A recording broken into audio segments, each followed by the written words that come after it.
Hello everybody. Today in this video I'm going to show you how to Zentangle. I'm using a Sharpie, but you could use a pencil or whatever other supplies you have. I'm using a folder to tuck right underneath my workbook cover so my Sharpie doesn't bleed through, but if you're not using a Sharpie you don't have to worry about it.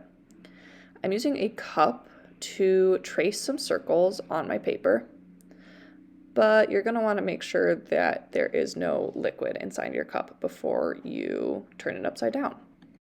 So I went ahead and dried that out, and now I am going to turn my cup upside down and trace the shape of it onto my workbook.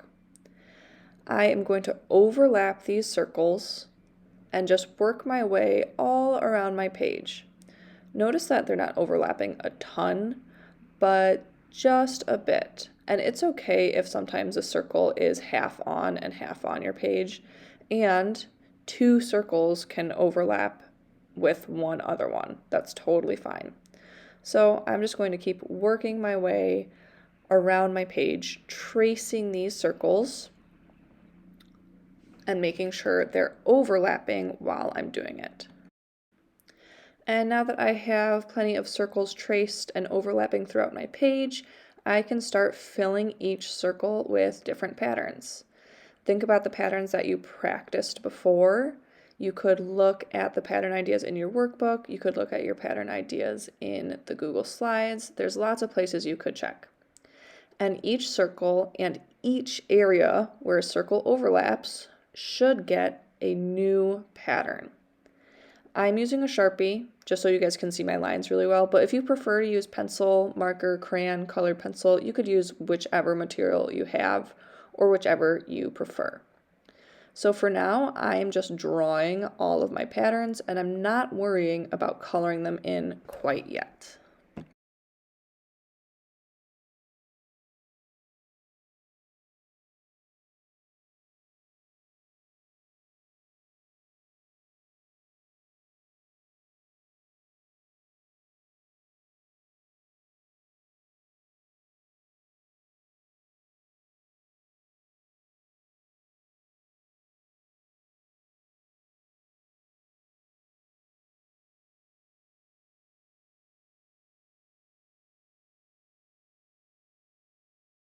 Okay, now that I have all of my patterns drawn, I'm ready to start adding that contrast to create balance.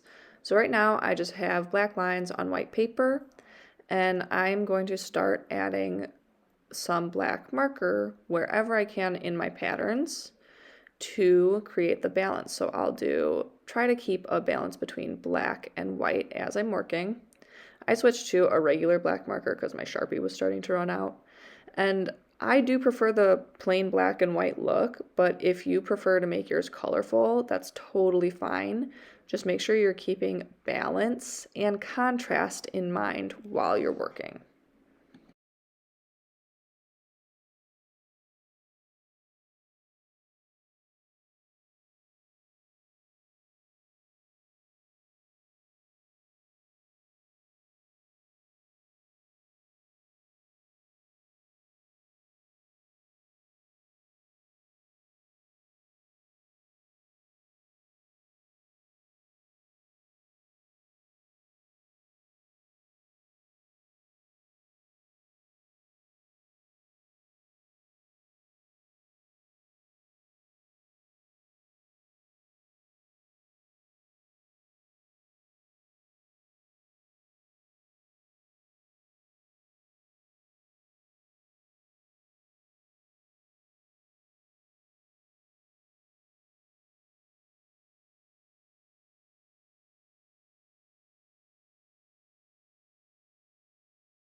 And most patterns will have areas that you can kind of color in every other spot to make that balance, but sometimes, like with my spiral pattern, there's not a great spot to color in. So a way to create balance without coloring something in is to make that line a little bit thicker or heavier.